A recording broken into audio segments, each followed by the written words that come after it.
Hello, this is Teresa Valentino once again, and I'm just checking in from the glorious beaches of the Pacific and Southern California.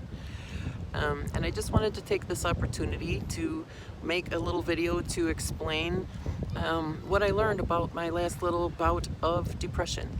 I've been making a few different videos to explain some of the overview concepts about like subjective distress specifically, because subjective distress is something that I have gotten really good at like not participating in, but it can also be a little bit tricky because the situation by necessity continues to evolve, right?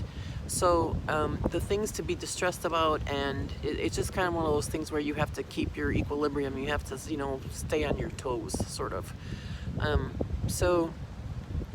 But by not participating in subjective distress, which can kind of, I guess maybe it's that I found a deeper understanding of subjective distress, but what I noticed last time is like I don't have to wallow in it. Wallowing in it is sort of a participation in subjective distress. So when things get so bad that like I don't really see any particular reason to try and get out of bed tomorrow, I can just, instead of like saying, oh, that's wrong, isn't it? Why do I feel that way? And just kind of relaxing into that sort of momentum. The better thing that I did this time, mastered this time, I think, was to just be like, okay, this too shall pass. I'm just going to roll with it. I'm going to ride with it. And I'm going to see what my mind is trying to tell me and what I need to learn here. And I got so much out of it.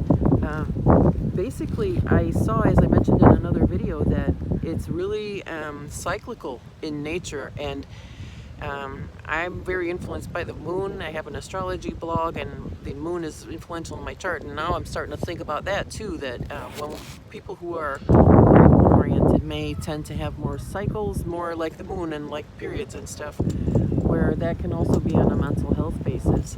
But this time, because I didn't have any major triggering issue, like the last time I got into that kind of a headspace and stayed there for about a week, it was because I got bullied off of a train by a group of adult men. And that was upsetting in and of itself. I think that would have bothered anyone pretty much, but because of my special needs kind of mental health situation, it fucked me up for about a week and I wanted to die. So, but this time there wasn't actually anything like that, you know what I mean? There were a few different things, and then I still had that little medical emergency that I still don't exactly know what was up with that, but it wasn't really any one big thing, you know what I mean? But there's just kind of like, over the past year, I've really noticed how minimally invested the people that I've always loved have been in me. First I started to notice that with my family in my late 20s when I started to remember my abuse, and then that understanding and awareness only continued to expand, as soon as I became open to the idea that, hey, they keep saying how much they love me, but they really just treat me like shit all the time. That seems to be a real thing. So, but yeah, it was really kind of neat to not sort of buy into it, but to just kind of stay very present in my moment and like acknowledge that I'm having a real downswing here. My mood is really in the toilet. I have a lot of dark thoughts, but I swear having this video blog really helped me a lot because it kept me so super honest. You know what I mean? I was able to actually have documentation, almost like really like a journal, which I haven't done in quite a long time, but even more, because I have to be more honest and more focused and more aware when I do these, because I'm sharing them with y'all, and I so much appreciate you for watching.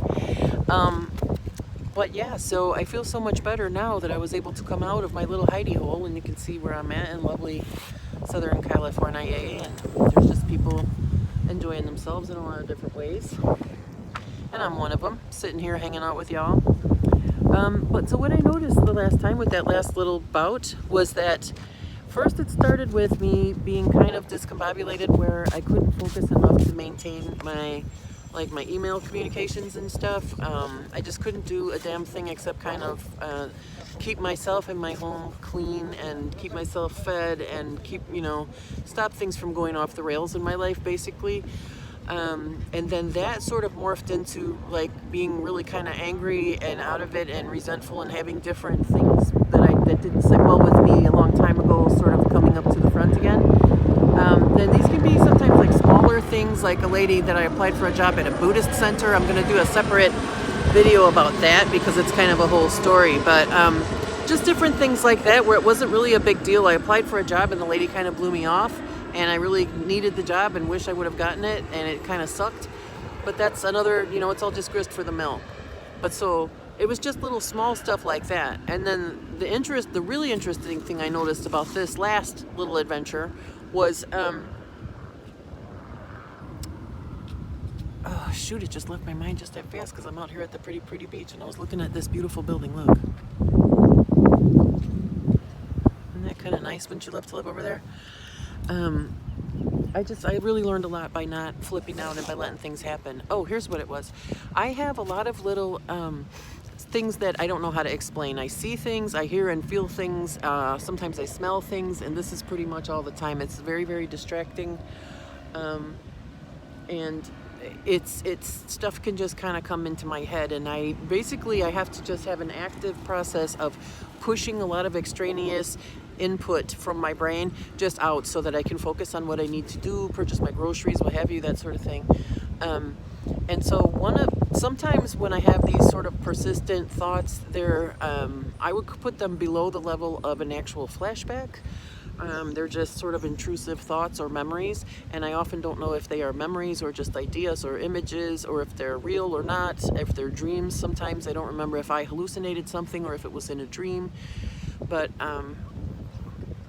I started having all last week, and this is something that I have had for a very, very long time, for many years, but it's been subconscious for me. It's been just below the threshold of my awareness because I just couldn't deal with it.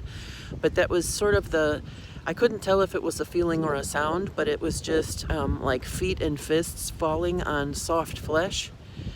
And I have been acutely aware. Actually, I have known about that as part of my background cacophony. I don't know how to explain exactly what happens in the back of my head, but I have different things. I have different voices whispering and criticizing and saying things.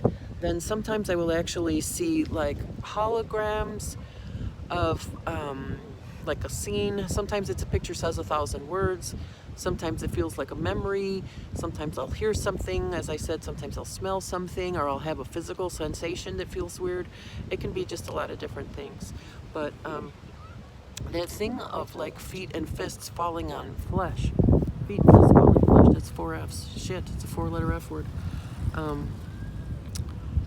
That has just been, like I said, sub-threshold. It's just something that I've not been able to face. Literally, I've just not been able to cope with it, so it's just stayed below my conscious awareness. So, because I wasn't able to do anything really except like play cards on my iPad and sort of lie in bed, smoke weed and breathe and keep myself clean last week, I was able to allow that to sort of come to blossom again, maybe because I wasn't in subjective distress about some bad incident with a mean person or something.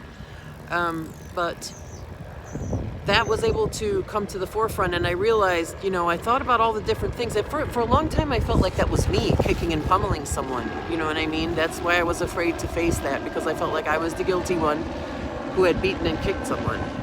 And of course, that's not what happened at all. What happened was I was a small child. This was something that happened when I was trafficked. That the guy who trafficked me, his name was Joe. I had a near-death experience with him one time, and that is a very fragmented situation that I wrote about in my book, Dear Jimmy. It's very difficult to explain. It's a lot of shattered memories and ideas that are all kind of swirled around together in a big, painful sort of sauce.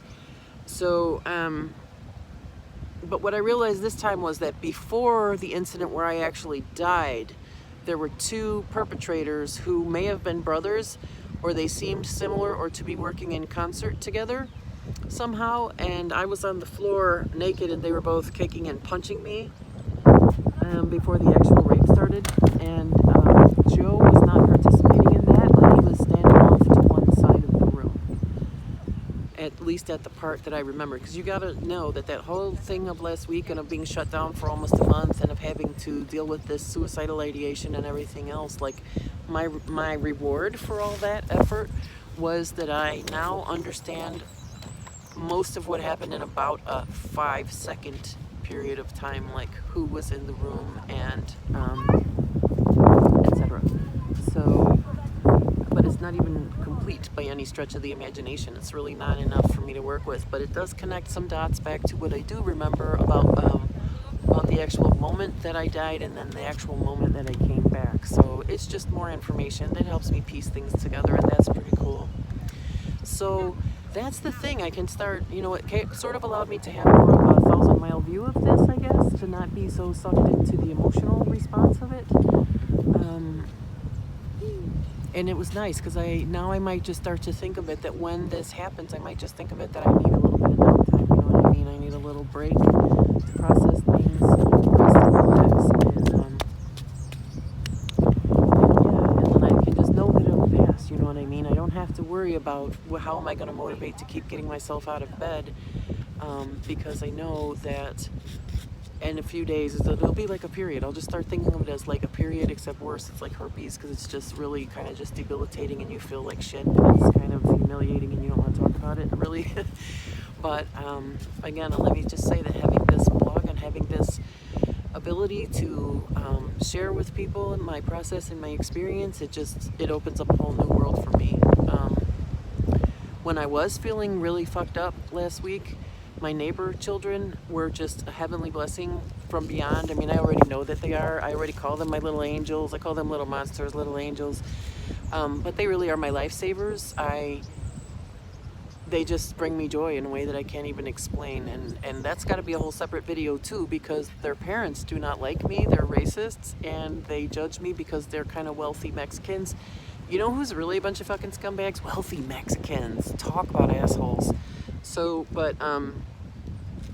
so they are really obnoxious fucks, but their kids are amazing. And the children, like, as much as their parents don't want them to even talk to me ever, those children just flock to me. If there's more than one of them, it's a race to get to me first.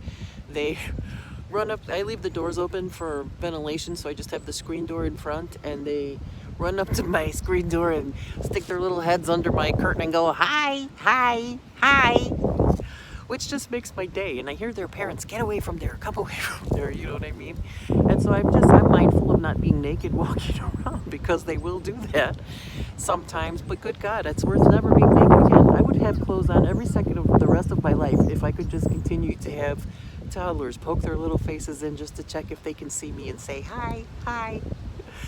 So they just give me a reason to live. Like, I noticed this time, because I was so good with staying in my moment and not feeling out of control, which is the subjective distress again, like not feeling like, holy shit, I'm totally out of control, really allowed this to be a magical learning growth process instead of just a complete freaking nightmare.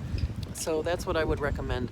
Looking at it that way, just kind of know that it'll pass, and can be highly, highly rewarding.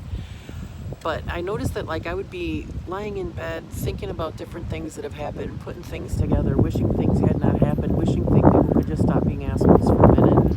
And, then the neighbor baby runs up and says, hi, Victoria, because her name is Victoria. So she says, hi, Victoria, because it's kind of like toddler namaste, where she's greeting the Victoria within me. And so, hi, Victoria. Makes my day. So I will immediately jump out of bed, run outside. I sometimes make cookies and cakes just so I can watch her eat them, because she's like a little chocolate monster.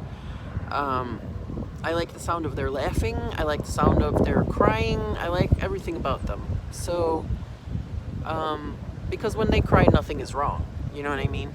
So it's very blessed for me, is the best word I can use for it. And I noticed that it was actually like an altered state. It really was like entering a different world, because when I have suicidal ideation, the thing is that the world is too much of a fucking toilet, and I just want to flush it. That's it. I want to be flushed and be done then. I don't want to sit here with this bunch of shit and smell it and have to deal with it and cope with it, because it's, you know what I mean? It's just not art to me. It's not my idea of art anyway. So, yeah.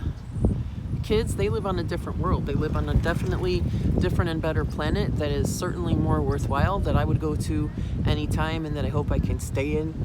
And before I close this video out, I will just say that I am considering actually maybe writing like a fantasy or a magical realism type book about the little people and that are going to live in the courtyard of my building in Los Angeles among the couple of scrubby palm trees and the little plants, the yellow plants that ladies have out in front of their doors in pots.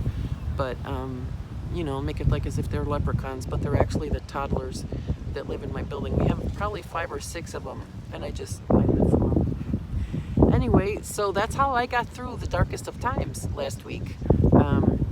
Gave me a whole much bigger perspective, and so I hope that this can be useful for you if you go through dark and down times, just to know that there's an actual identifiable process to all of this. It used to just feel like I was blindsided again by the most recent shitty thing someone said or did or whatever, you know what I mean? I just couldn't cope anymore, but it's pretty awesome now, you know what I mean? What a difference a day makes, right?